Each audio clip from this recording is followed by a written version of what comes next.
जब से दुनिया में गोश्त खाया जा रहा है तब से ही इंसानी हाथों से बारबेक्यू बनाया जा रहा है। ईद उल अजहा का दिन हो और बारबेक्यू की बात ना हो, ये कैसे हो सकता है? ये तो वो डिश है जिसका सबको शिद्दत से इंतजार होता है।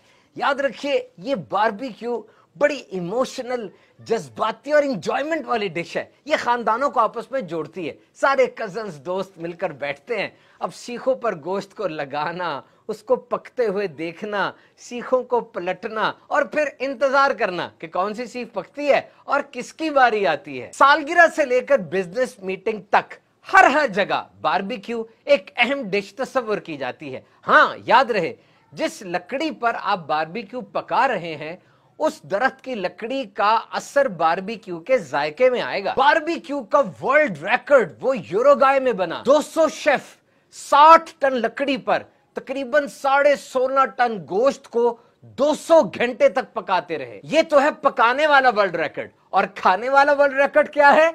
मेक्सिको के अंदर 45,000 लोगों की बारबेक्यू पार्टी मुनक्किद की गई। वैसे दुनिया में सबसे ज्यादा बारबेक्यू वो ऑस्ट्रेलिया और अमेरिका में खाया जाता है। आप सुन के हैरान होंगे, 64% अमेरिकन के घर में बारबेक्यू की ये ग्रिल ये मौजूद होती है। गोश्त की सारी टाइप्स में बीफ का यानी बड़े गोश्त का बारबेक्यू सबसे ज्यादा बनाया जाता है। ग्रिल और बारबेक्यू में आमतौर पर फर्क समझा नहीं जाता, लेकिन फर्क है। ग्रिल में डायरेक्ट सोर्स हीट का होता है, लेकिन उसमें एक ढकनानुमा चीज भी डाली जाती है, कवरिंग होती है, जबकि बारबेक्यू में सिर्फ गर्मी होती है, ढकना नहीं होता, जिसके जरिए आहिस्ता आहिस्ता वो खाना पकता है। बारबेक्यू का मतलब ही स्लो कुकिंग है। बारबेक्यू को जायकादार बनाने के लिए उसे रात भर मैरिनेट करके रखें। मैरिनेशन के लिए दही, लीमू और मसाला जात का इस्तेमाल किया जाता है। वैसे भी बारबेक्यू तो ईद के दूसरे और तीसरे दिन की डिश है ना। और सर्व करने से पहले भी ऊपर लीमू छिड़क दें, जायका दोबाला हो जाएगा। बारबेक्यू में गोश्त कौन सा हो? आमतौर पे चांपे, पुट,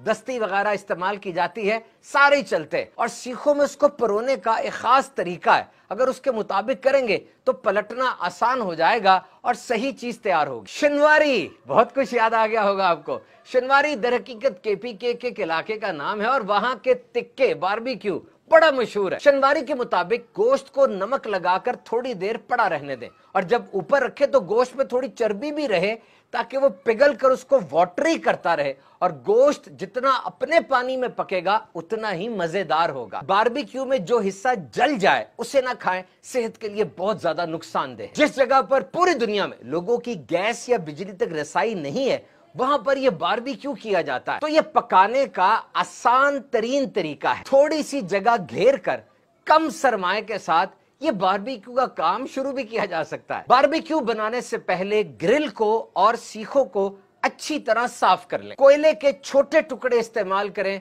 और हो सके तो ग्रिल को पहले एक दफा जला लें। उससे ग्रिल के ऊपर गंदगी और चर्बी वगैरह अगर लगी होगी वो साफ हो जाएगी। सबसे अहम बात, कोयले के जो शोले हैं ना इनको बहुत ऊपर जाने दें ना बिल्कुल खत्म होने दें, बल्कि उनको कंट्रोल करके रखें। याद रखिए, बारबेक्यू का इन्हिसार इसी बात पर है कि आग को आपने कितना कंट्रोल में रखा। पकाने से पहले अगर गोश्त को अच्छी तरह गला लेंगे तो गोश्त डायरेक्ट फ्लेम पर यानी डायरेक्ट आग के ऊपर कम से कम देर रहेगा। ब्रश के साथ गोश्त पर तेल लगाते रहें, लेकिन बहुत ज्यादा नहीं, वरना वो तेल उस गोश्त को जला देगा। सीखों को पलटते रहें और बारबेक्यू को ताजा ताजा और गर्म ही खाएं। अगर ठंडा हो गया तो समझ लें एक तरह का जाया हो गया। बंद जगहों पर बारबेक्यू ना करें, कोयलों से ऐसी गैस पैदा होती है जो इंसान के लिए नुकसानदेह है। और अगर पिकनिक वगैरह में जाते हैं और वहां जाके बारबेक्यू करते हैं, खास ख्याल रखें कि दरख्तों को और झाड़ियों को आग ना लग जाए, बहुत ज्यादा नुकसान हो सकता है। बहुत सी सब्जियों को और फलों को भी बारबेक्यू किया जाता है, गोश्त के साथ ही सीख में परो लेते हैं, तो अब ये बड़ी हेल्दी चॉइस बन जाए। तो बहरहाल जनाब, बारबेक्यू जरूर खाएं, दूसरों का भी ख्याल करें, जब पकाएं खुद भी खाएं, दूसरों को भी खिलाएं और सदा खुश रहें।